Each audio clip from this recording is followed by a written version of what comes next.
नमस्कार दोस्तों, स्वागत है आपका हमारे चैनल स्टडी विथ पीके में।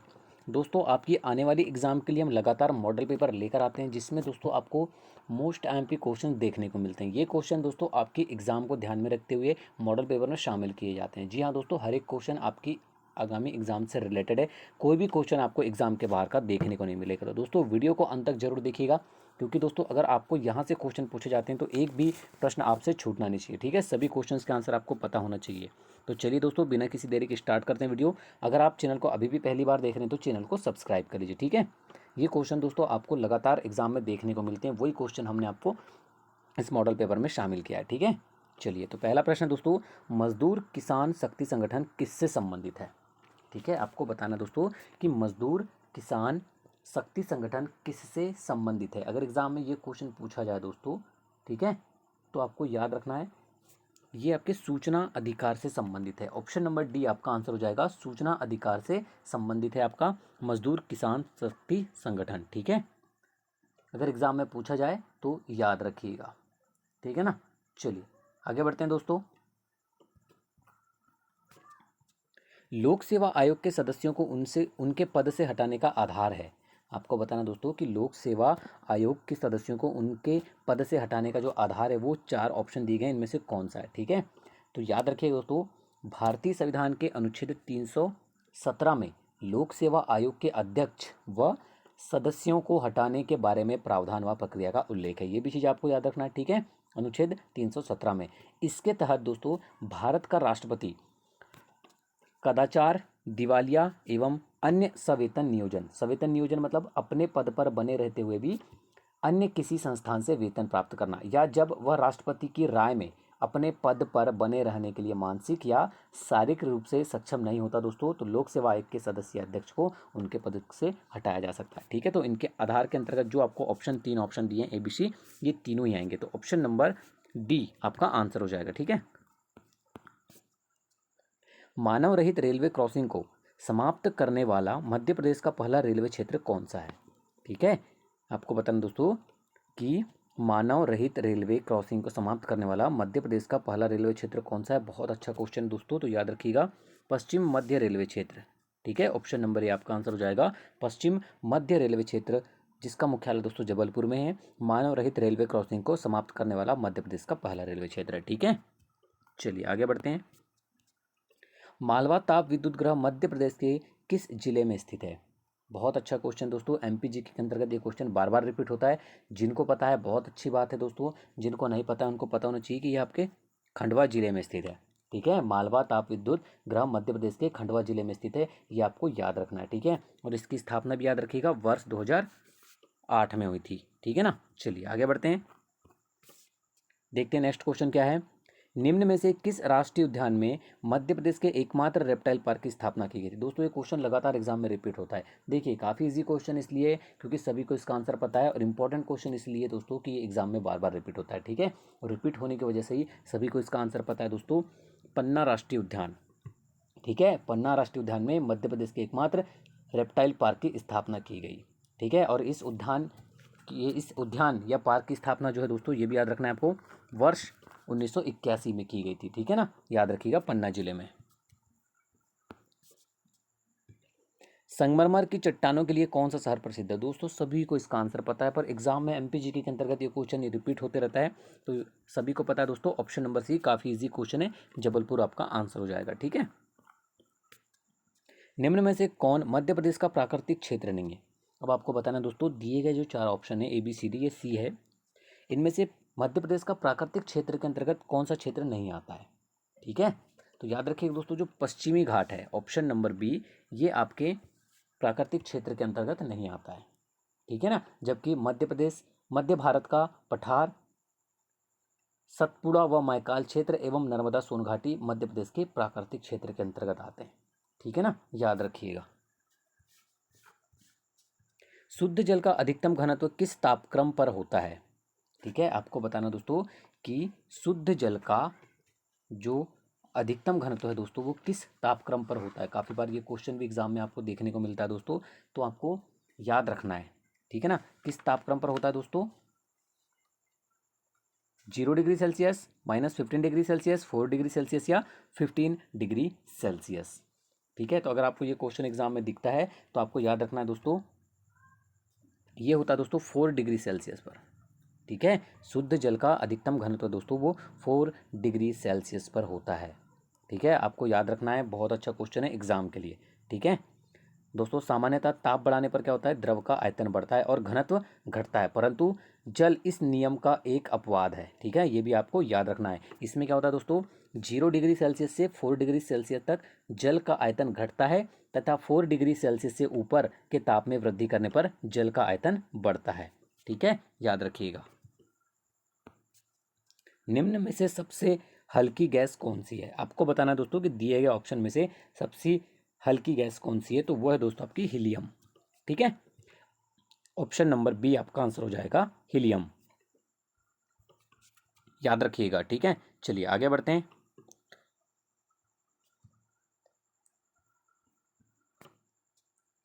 एक पारिस्थितिकी तंत्र में ऊर्जा की मात्रा एक पोषण स्तर से अन्य स्तर में स्थानांतरण के पश्चात आपको बताना है बढ़ती है, घटती है, स्थिर रहती है या बढ़ सकती है या घट सकती है। ठीक है, तो दोस्तों याद रखिएगा कि एक पारिस्थितिकी तंत्र में ऊर्जा की मात्रा एक पोषण स्तर से अन्य पोषण स्तर में जब स्थानांतरण होता है दोस्तों, तो इसके पश्चात, ठीक है ना, जो ऊर्जा की मात्रा है, ठीक है ना, वो क्या होती है दोस्तों, घटती है। याद रखिएगा, ऑप्शन नंबर बी आपका आंसर हो जाएगा, घटती है।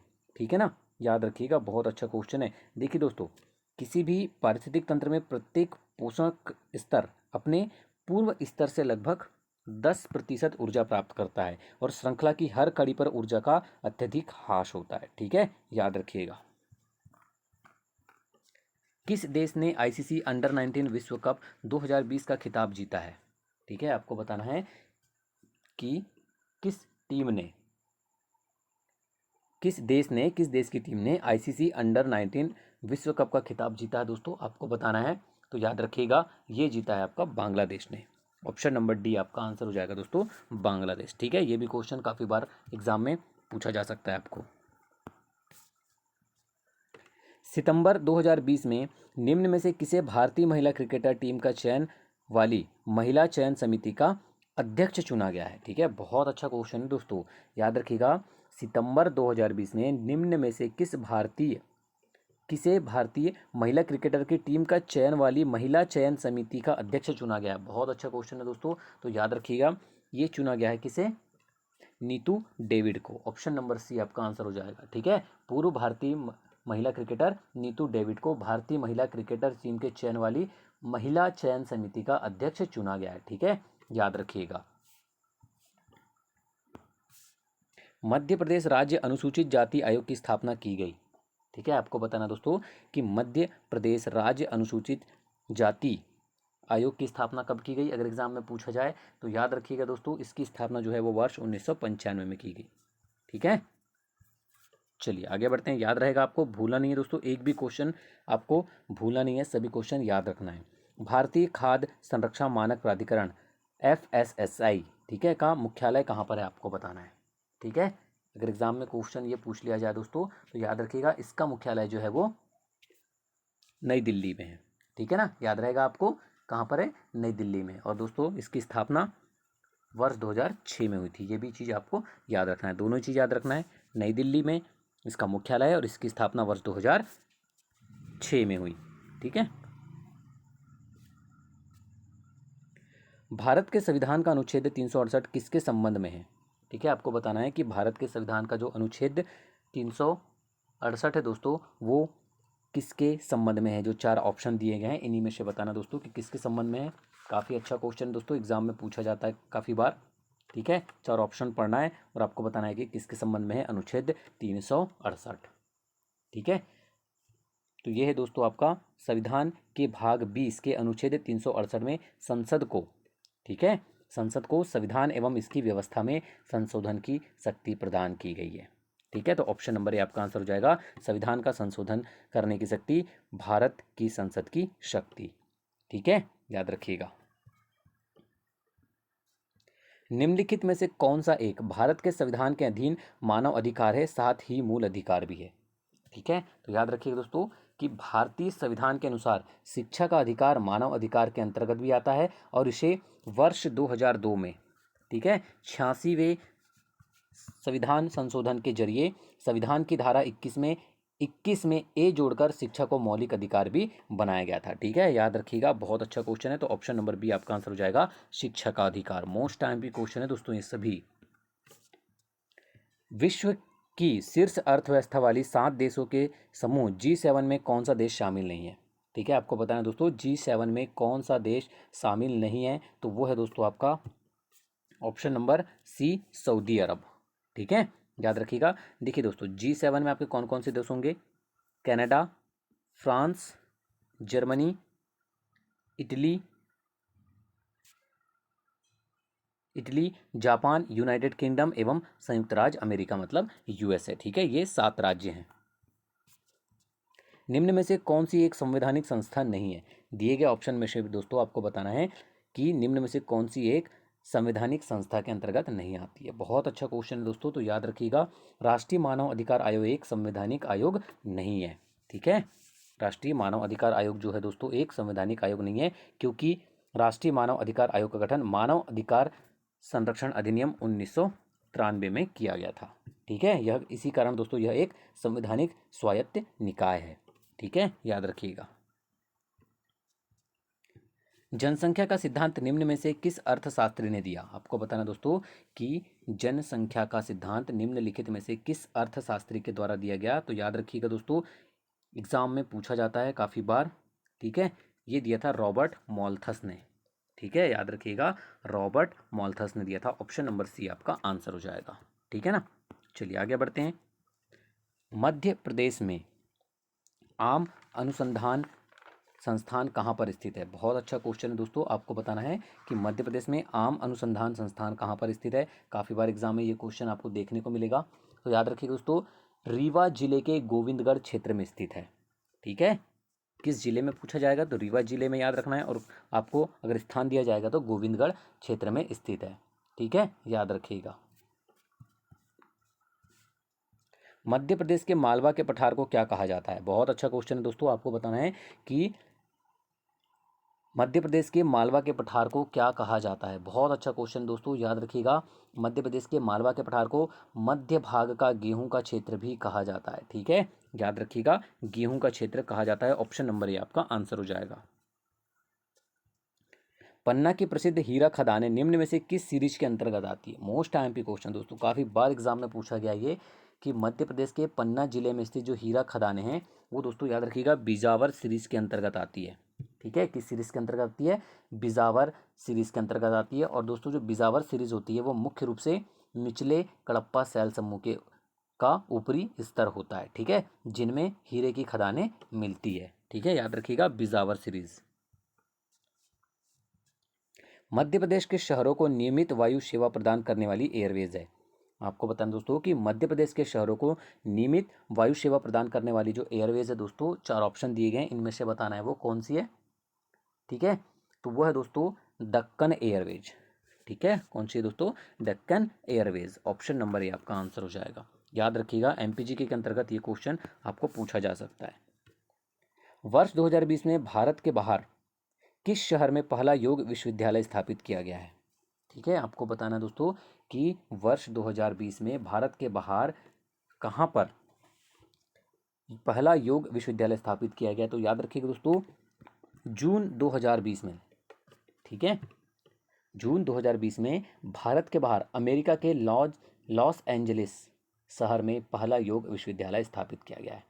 ठीक है, याद रखिएगा। और इसका नाम दोस्तों, इस विश्वविद्यालय का जो नाम है स्वामी विवेकानंद योग विश्वविद्यालय। ठीक है, मोस्ट आईएमपी क्वेश्चन है, याद रखिएगा, दी मोस्ट आईएमपी क्वेश्चन है, बिल्कुल पूछा जा सकता है। जुलाई 2020 में आयोजित विश्व स्नूकर चैंपियनशिप 2020 का विजेता कौन बना? ठीक है, आपको बताना दोस्तों, जुलाई 2020 में आयोजित विश्व स्नूकर चैंपियनशिप 2020 का जो खिताब है दोस्तों, वो याद रखिएगा किसने जीता है? इंग्लैंड की रानी ओ सुलिवान ने इंग्लैंड की ही काइरेन विल्सन को हराकर जीता है। किसने जीता है? रानी ओ सुलिवान ने। किसको हराकर? काइरेन विल्सन को हराकर। दोनों चीज याद रखना है आपको, किसने जीता है और किसे हराकर जीता है। ठीक है, संविधान के किस अनुच्छेद के अंतर्गत वित्त आयोग की व्यवस्था की गई है? ठीक है, आपको बताना दोस्तों कि संविधान के किस अनुच्छेद के अंतर्गत वित्त आयोग की व्यवस्था की गई है। काफ़ी बार एग्जाम में पूछा जाता है दोस्तों, तो याद रखिएगा अनुच्छेद 280। ठीक है, 280 के अंतर्गत वित्त आयोग की व्यवस्था की गई है। ऑप्शन नंबर बी आपका आंसर हो जाएगा। भोपाल में स्थित पुरानी विधानसभा को किस नाम से प्रसिद्ध है? ठीक है, आपको बताना दोस्तों कि भोपाल में स्थित पुरानी विधानसभा जो है वो किस नाम से प्रसिद्ध है या किस नाम से जाना जाता है। बहुत अच्छा क्वेश्चन है दोस्तों, याद रखिएगा अगर एग्जाम में पूछा जाता है आपको तो। ठीक है ना। देखिए दोस्तों, ये क्वेश्चन ऐसे हैं जो आपको लगातार एग्जाम में पूछे जाते हैं, और ये क्वेश्चन दोस्तों अगर आप सही करते हैं तो सिलेक्शन की ओर चलते जाते हैं आप। ठीक है, तो याद रखिएगा दोस्तों कि भोपाल में जो स्थित पुरानी विधानसभा है उसे मिंटो हॉल के नाम से जाना जाता है, या मिंटो हॉल के नाम से भी प्रसिद्ध है, और इस भवन को वास्तुकार चार्ल्स कुरियन ने डिज़ाइन किया था।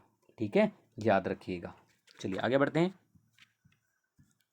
मध्य प्रदेश विधानसभा के प्रथम अध्यक्ष कौन थे? दोस्तों मध्य प्रदेश जीके के अंतर्गत ये क्वेश्चन काफ़ी बार पूछा जाता है आपको। ठीक है ना, तो याद रखिएगा मध्य प्रदेश विधानसभा के जो प्रथम अध्यक्ष थे, ठीक है ना, वो दोस्तों कौन थे अगर एग्जाम में पूछा जाए तो? Pandit Kunjilal Dubey. Option number A आपका आंसर हो जाएगा, पंडित कुंजीलाल दुबे जो थे दोस्तों मध्य प्रदेश विधानसभा के प्रथम अध्यक्ष थे। ठीक है ना, याद रखिएगा। मध्य प्रदेश उच्च न्यायालय का मुख्यालय कहाँ पर स्थित है? सभी को पता दोस्तों कि मध्य प्रदेश का उच्च न्यायालय का मुख्यालय कहाँ पर स्थित है, अगर एग्जाम में पूछा जाए तो याद रखिएगा जबलपुर में है। ठीक है, ऑप्शन नंबर बी आपका आंसर हो जाएगा, जबलपुर में है, जिसे राज्य पुनर्गठन अधिनियम 1956 की धारा 49(1) के तहत नागपुर से प्रतिस्थापित किया गया था। ठीक है, ये भी जानकारी आपको पता होना चाहिए। दिसंबर 2020 में किस बैंक द्वारा इनफाइनाइट इंडिया, ठीक है, इनफाइनाइट इंडिया ऑनलाइन पोर्टल शुरू किया गया है? मोस्ट आईएमपी क्वेश्चन होगा दोस्तों, याद रखिएगा। 23 दिसंबर 2020 को भारत में, ठीक है ना, भारत में व्यापार स्थापित तथा विस्तार करने के लिए विदेशी कंपनियों को समर्थन देने के उद्देश्य से आईसीआईसीआई बैंक द्वारा इनफाइनाइट इंडिया नामक ऑनलाइन पोर्टल शुरू किया गया है। ठीक है, ऑप्शन नंबर सी आपका आंसर हो जाएगा, आईसीआईसीआई बैंक द्वारा। नवंबर 2020 को जारी वायु गुणवत्ता सूचकांक 2020 में किसे विश्व का सर्वाधिक प्रदूषित शहर घोषित किया गया? ठीक है, यहाँ आपको दोस्तों नवंबर 2020 को जारी वायु गुणवत्ता सूचकांक AQI 2020 में किसे विश्व का सर्वाधिक प्रदूषित शहर घोषित किया गया अगर पूछा जाए दोस्तों, तो याद रखिएगा वो है आपका लाहौर। ऑप्शन नंबर बी आपका आंसर हो जाएगा। ठीक है, लाहौर को।